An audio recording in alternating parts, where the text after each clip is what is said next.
Assalamualaikum warahmatullahi taala wabarakatuh. Alhamdulillah wa syukurillah wassalatu wassalamu ala Rasulullah. Allahumma shalli ala sayyidina Muhammad wa ala ali sayyidina Muhammad ya karim. Selamat pagi dan salam sejahtera. Alhamdulillah, syukur kita pada Allah SWT kerana Tuhan yang Maha baik itu, yang bersifat dengan pemurah lagi Maha penyayang itu, masih memberikan kita peluang untuk kita menyambung kehidupan di alam ini, dan diberikannya kita pelbagai nikmat untuk kita berperanan dengan sebaik mungkin untuk sebagai pemimpin, sebagai khalifah pemimpin ataupun sebagai hamba. Jadi Tuhan beri kita pelbagai nikmat lahir dan batin yang kita nampak, yang kita tak nampak, yang terlalu banyak lah bilangannya. Kalau kita nak kira, kita tak mampu.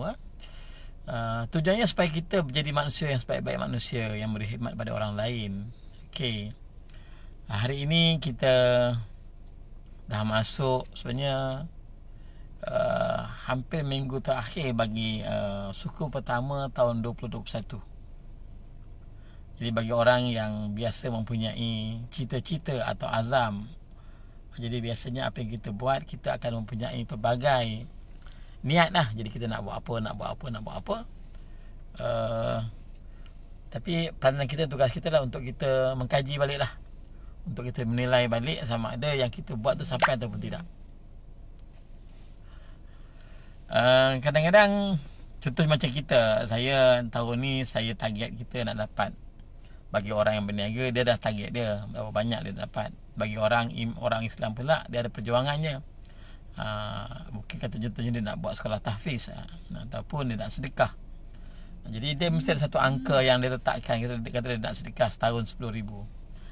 Mungkin dia boleh buat sekali ya terus, ataupun kalau dia nak yang paling mudah, mungkin dia set. Okey, kalau setahun 10,000, mungkin sebulan dalam RM1,000. Jadi tugas kita nak tengok kan masuk bulan ketiga, tahun ni dah berapa ribu dia sedekahkan. Itulah contohnya. Maksudnya kerja kita lah untuk kita menilai balik. Kalau bahasa moden panggil audit lah. Kita nak tengok balik sejauh mana yang kita buat tahun ni dah tercapai. Okey, saya nak sambung hari ini tentang perkongsian tentang penyakit jantung. Cuma saya nak buat satu cerita. Saya baru-baru ni ada masalah kereta lah. Ada satu masalah kereta, kereta saya berbunyi sikit. Saya tak pasti bunyi apa. Dan saya jumpa satu mekanik, sebuah kedai mekanik, dan saya hantar. Dia kata itu bunyi itu, dia kata dia cek, okey ini bunyi sebab ni.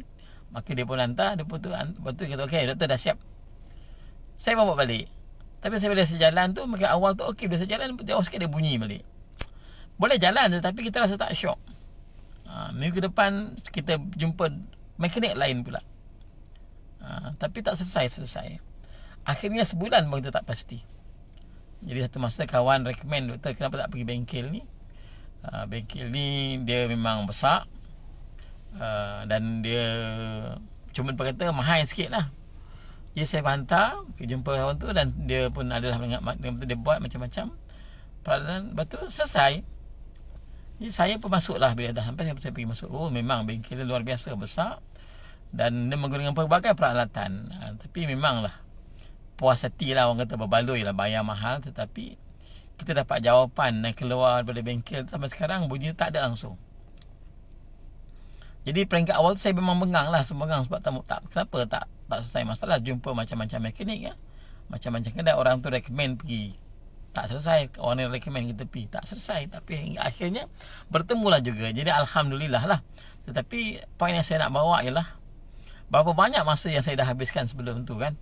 Berpindah dari sebuah bengkel dengan masa kita, dengan kita punya wang ringgit kita, bukannya free kan. Jadi itulah keadaan ni. Betul last kan dia kata, doktor bawa kereta ni dah tak ada bunyi baru you bayar. Jadi dia bagi jaminan begitu rupa.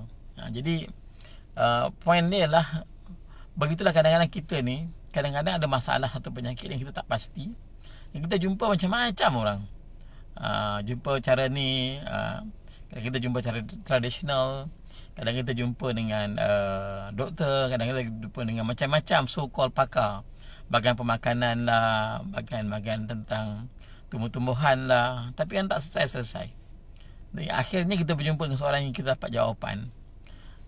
Begitu juga baru ni ada seorang pesakit datang dengan vague simptom yang kadang-kadang kita tengok kita tak boleh nak dapatkan sebenarnya simptom penyakit yang sebenar, kita tak pasti tau.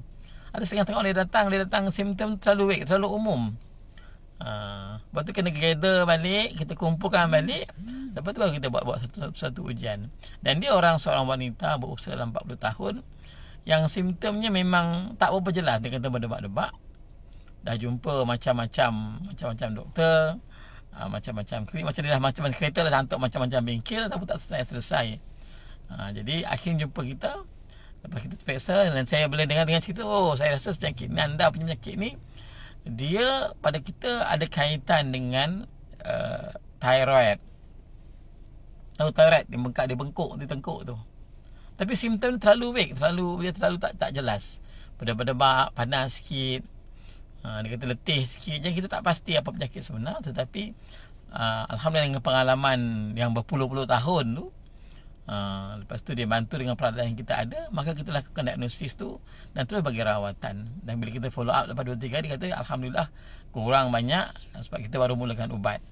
Jadi poinnya ialah kadang-kadang kita nak lakukan diagnosis itu, satu penyakit itu, kita kena lakukan diagnosis itu dengan cara yang tepat. Jadi macam anda lah, kadang ada kereta nak masuk bengkel yang betul lah. Kadang-kadang kita terpaksa bayar mahal sikit, tapi akan puas hati. Dan sebab tak heran dalam bengkel saya pergi tu, memang kereta memang powernya. Masuk bengkel dia memang cukup besar, tapi peralatannya pun banyak. Tapi kereta yang hantar tu memang kereta-kereta yang jenis-jenis yang continental, kereta-kereta yang besar, kereta-kereta yang mahal mentang bengkel tu. Memang you kena bayar lebih. Kalau orang lain mungkin bayar 100, kadang dia kena bayar dengan 300-400. Tapi lepas tu you akan puas hati dengan apa yang diberikan. Jadi saya rasa dalam kehidupan kita pun masa yang sama, kadang-kadang kita struggle dengan diagnosis. Kita tak pasti apakah penyakit yang sedang kita hadapi. Kita dah jumpa ramai orang dan anda tak pasti sebenarnya. Anda makan ubat ni tak baik, anda balik masuk ke baik, lepas tu masuk ke lain pula tak baik. Lepas tu anda jumpa ubatan tradisional tak baik. Anda jumpa dengan orang, kadang-kadang macam-macam umur kita jumpa, tapi tak selesai-selesai. Hingga akhirnya berjumpa dengan seorang yang boleh bantu anda. Jadi ketepatan dalam melakukan diagnosis, ketepatan dalam memastikan penyakit apa yang kita ada tu penting untuk kita. Sebab kita nak tahu pertama, apakah ubat yang kita makan tu betul. Sebab diagnosis bergantung pada penyakit, ubat anda bergantung kepada diagnosis yang dilakukan. Jadi kalau kita tak pasti diagnosis, kita pun tak pasti nak bagi ubat apa. Macamlah bengkel kereta, dia tak tahu penyakit apa yang kereta kita hadapi. Akhirnya padahal mungkin dia punya skru je yang longgar, tetapi dia jumpa wire, dia repair tukar lain, dia tukar wire baru, dia beri minyak baru, padahal masalahnya masalah skru saja, sebab kita tak pasti. Jadi itulah poinnya, ialah kadang-kadang anda kena berusaha lah. Memang kita ada masalah, kita akan berusaha untuk mengubati. Kadang-kadang kita tak jumpa orang yang betul, yang boleh melakukan diagnosis yang tepat. Sebab itulah apa yang ada di sebab tu kadang-kadang anda terpaksa berbelanja lebih tinggi ke hospital pakar untuk mendapatkan rawatan. Sebab hospital pakar biasanya doktornya memang ada pengalaman lama. Dan yalah, bayangkan kalau kita bertemu dengan mekanik baru buka kedai yang memang tak ada pengalaman, baru keluar habis kursus daripada vocational ke atau ILP ke, baru lulus, dia buat bengkel, takkan sama dengan orang yang dah buka bengkel 10 tahun 20 tahun kan. Kadang-kadang saya seorang kawan saya, bila kita rem kereta, dia tahu dah apa penyakit kereta kita. Itu memang power lah. Tapi memanglah dia pun dah berumur 50 tahun ke atas. Dia buka bengkel setiap umur belasan tahun kita dia. Waalaikumsalam Cik Majnun Syarif, Cik Razli, Empa. Tak sama ya. Sebab tu kalau hospital pakar tu dia mempunyai kemudahan itu. Biasanya doktor memang doktor yang berpengalaman. Bukan takat itu, bukan takat pengalaman. Kadang doktor yang pakar tu dia tengok pesakit masuk, dia tahu sakit apa dah. Dia tengok muka, dia tahu apa dah. Itu memang power. Seolah-olah dia ada macam, dia tengok muka mata dia tu macam ada X-ray, dia nampak sakit awak macam ni. Itu memang power lah. Okay. Jadi bukan takat itu, hospital pakar biasanya mempunyai peralatan yang mencukupi. Maksudnya apa saja kita perlukan untuk diagnosis ada. Yang ketiga, perkara itu perlu dilakukan cepat. Jadi kalau hostel kerajaan pun zaman sekarang, alhamdulillah saya tengok dah banyak perubahan. Saya tengok macam hostel Sultan Bahyah contohnya, ataupun mana-mana kerajaan waktu ini memang pada kita dah up to date lah. Peralatan cukup, canggih. Cuma isunya lah kerana oleh kerana pesakit itu terlalu ramai, pesakit terlalu ramai dan dia memerlukan masa untuk lakukan diagnosis. Seperti kadang orang-orang dia, orang yang ada tu, dia willing to pay untuk dapatkan rawatan yang sepatutnya swasta untuk dapat lakukan diagnosis yang cepat dan tepat. Waalaikumsalam. Tuan Haji Oli, apa khabar? Waalaikumsalam. Okay. Jadi poin saya yang saya nak bawa ialah kita perlu melakukan sesuatu kalau kita ada masalah, dan anda kena dapatkan diagnosis tu, jumpa doktor yang betul, doktor yang tepat, dan untuk dapat rawatan yang cepat dan supaya anda begitu anda boleh segera sembuh. Sebab kita tak suka lah lambat-lambat kan. Macam baru ni saya sembang poin 10 tentang masalah cepat, masalah speed. Jadi begitu, kita bukan hanya perlukan speed, cepat, kita perlukan ketepatan sekali. So bila tepat diagnosis tu, makalah tepat ubat yang diberikan, dan lepas tu bila ubat tu betul tepat diberikan, maka anda tempoh penyembuhan tu akan segera berlaku. Kita ada pengalaman kan, kalau kita tak pasti diagnosis, kan kita akan struggle. Jadi macam perempuan yang sakit saya sebutkan sebelum ni, yang saya kongsi saya awal-awal tadi, macam itu jugalah. Dia pun tak pasti, tapi kita dah jumpa banyak kali, dan kita tahu ini most likely thyroid. Dan bila kita buat ujian memang confirm, dan kita perlu bagian ubat. Jadi kalau tak, kita akan struggle lah kalau kita tak pasti apa dia masalah pesakit ni. Bila kita struggle, itu isu kita yang paling besar. Saya rasa dari pengalaman saya, alhamdulillah puluhan tahun ni, dan kita mempunyai alat yang cukup lah untuk lakukan diagnosis penyakit jantung di klinik pakar jantung Dr. Rahim. Sekarang ni memang setakat ni kalau pesakit jantung, kadang kita ramai pesakit kadang struggle, yang dah 2-3 tahun tak pasti, follow up kan. Tapi tak tahu penyakit apa, peringkat mana, apa punca dia. Jadi itulah yang kita lakukan. Kita boleh, insyaAllah kalau anda buat temu janji, kita boleh lakukan semua itu dalam masa 1 jam untuk dapat kita tahu apa diagnosis, kita tahu apa punca dia, peringkat mana, dan kita clarify kepada anda juga apa yang nak buat lepas ni. Anda akan dapat penjelasan tentang langkah-langkah penjagaan, langkah nak elakkan, apakah langkah rawatan, what's next, lepas ni nak buat macam mana, kita akan beri kepada anda. Itulah yang saya rasa value yang kami berikan pada para pesakit. Sebab kadang-kadang kita tengok kesian orang struggle dengan penyakit yang mereka ada, sedangkan benda itu mudah je.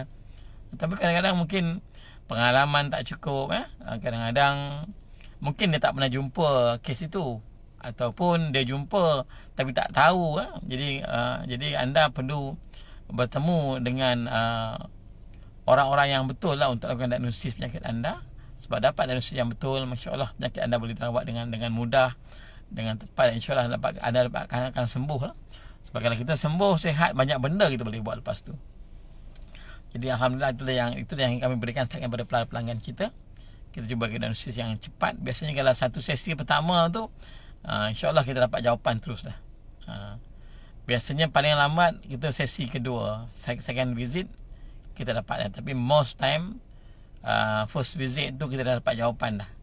Kita tahu penyakit anda, kita tahu peringkat mana, kita tahu, dan biasanya kita akan beri masa untuk penjelasan kepada anda tentang apakah langkah berjaga-jaga, apakah langkah-langkah yang kita perlu lakukan untuk elakkan penyakit itu berulang.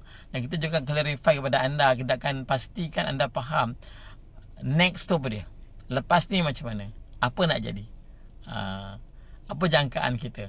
Dan kalau perkara ni berlaku, A berlaku, apa yang nak buat. Kalau berlaku B pula berlaku, maka apa nak lakukan, itu kita akan kongsikan. Jadi saya harap dengan itu kita mudah lah kan. Macam kalau kita bengkel kereta, kita jelas, dia kata penyakit kita ni, penyakit ni macam ni, dan lepas ni jadi macam ni, kita jelas kan. Jadi jelas dengan apa yang kita buat.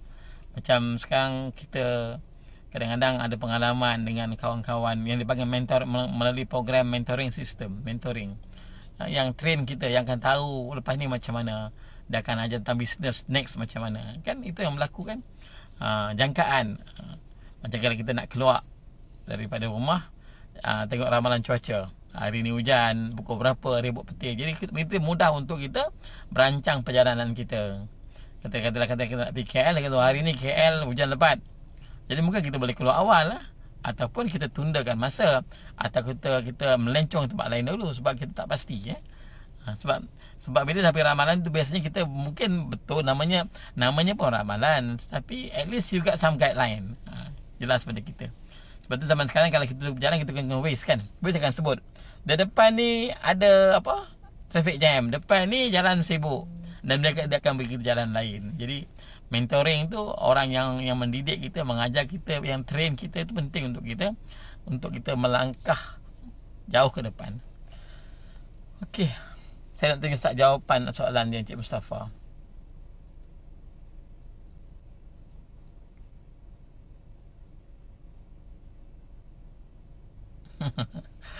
Dah mampu. Saya nak kata apa. Memang kadang-kadang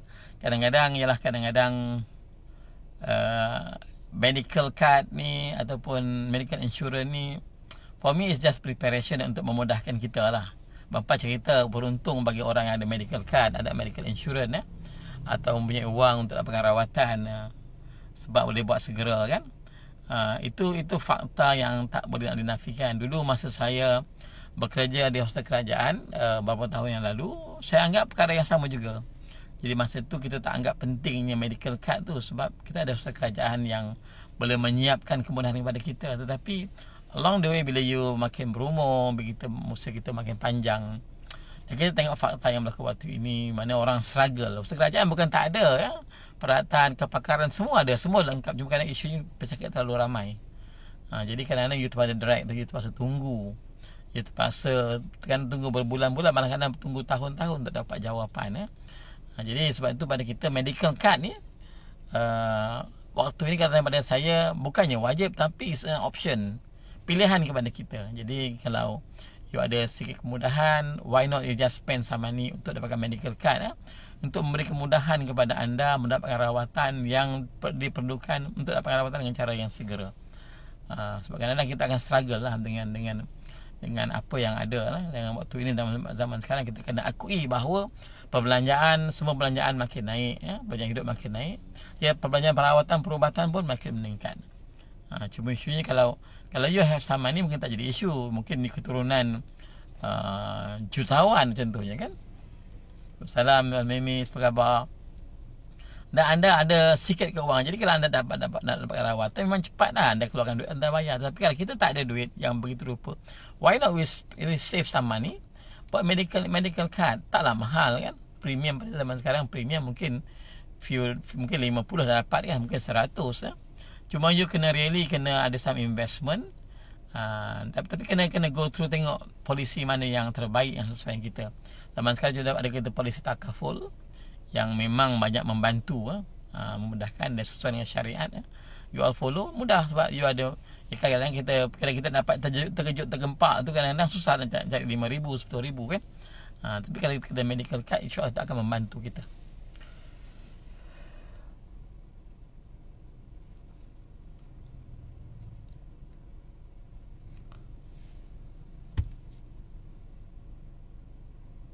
Betul Cik Afnizam ya, medical card, tabungan kesihatan dia menyimpan tabungan masa depan.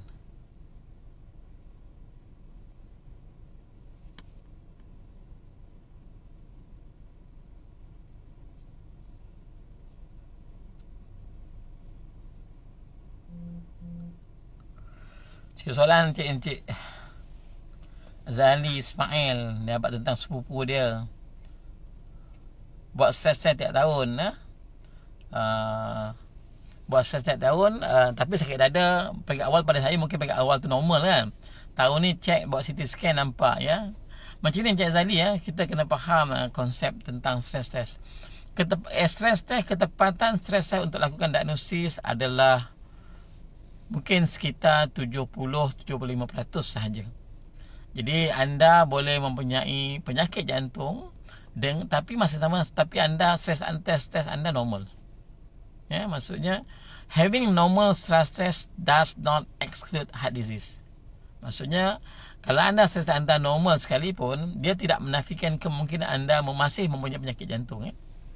Itu fakta yang tak boleh dinafikan. Seluruh dunia dapat jawapan tu. Jadi ketepatan stres untuk lakukan diagnosis penyakit jantung, penyakit koronari hanya sekitar 70 hingga 75% sahaja.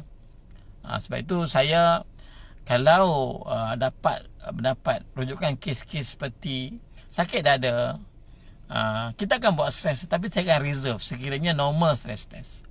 Biasanya saya akan follow up sekali saya akan tengok kalau dah lepas kita follow up dia okey, kita kata okey. Tapi kalau kita dah follow up tapi sakit dada tu masih ada dan kita tengok simptom tu mungkin tipikal, maka kita akan buat ujian tambahan, contohnya macam CT angiogram ataupun kita terus buat angiogram. Sebab tu complementary lah kita akan buat. Sebab tu follow up tu penting. Setengah pesakit saya bila dah buat tu dia kata okay, I am normal, lepas tu so tak payah follow up. Saya akan reserve sikit. Saya kata why not you come back again untuk next week kita nak tengok balik sama ada you punya simptom tu hilang ataupun sebaliknya. Itu sebab kita nak pastikan tak mau miss lah. Maksudnya yang macam kat sepupu Cik Zali ni, dia dah buat stress tapi normal, tapi masih sakit jantung bila buat CT scan. Itulah sebab accuracy of stress test hanya sekitar 70% sahaja. You can miss it. Dan saya memang ada banyak pengalaman untuk membenarkan kenyataan ini. Banyak kes-kes yang memang macam itu bentuknya.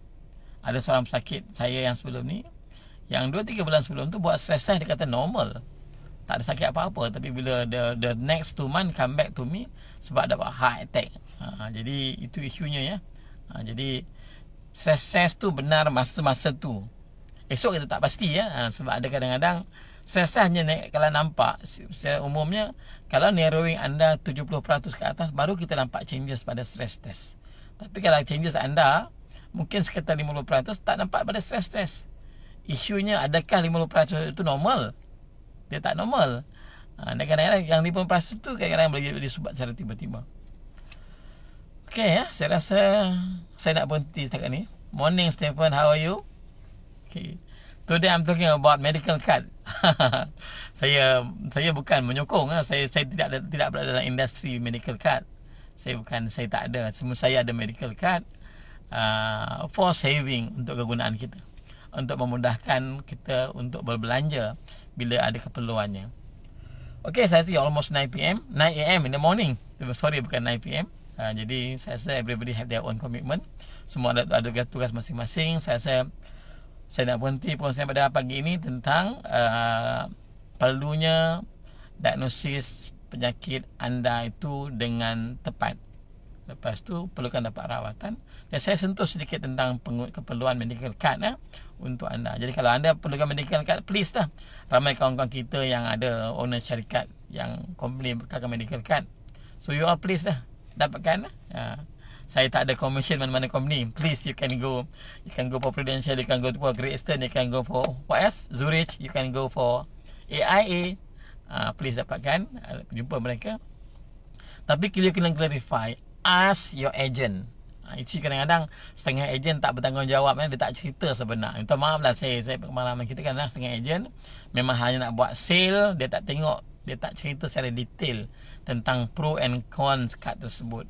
Dan kadang-kadang setengah agent cuma dapatkan sale, lepas tu tak follow up, cuma nak ambil duit pada pelanggan saja. Ini yang isu-isu yang saya biasa tengok lah.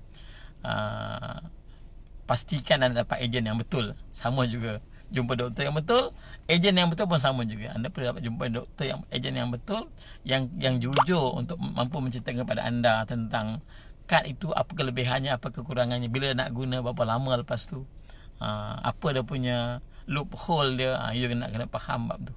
Okey. Sekarang ni kita jumpa lagi di sesi yang akan datang hari Sabtu 12.30 hari dengan tajuk yang lain pula. Assalamualaikum warahmatullahi wabarakatuh.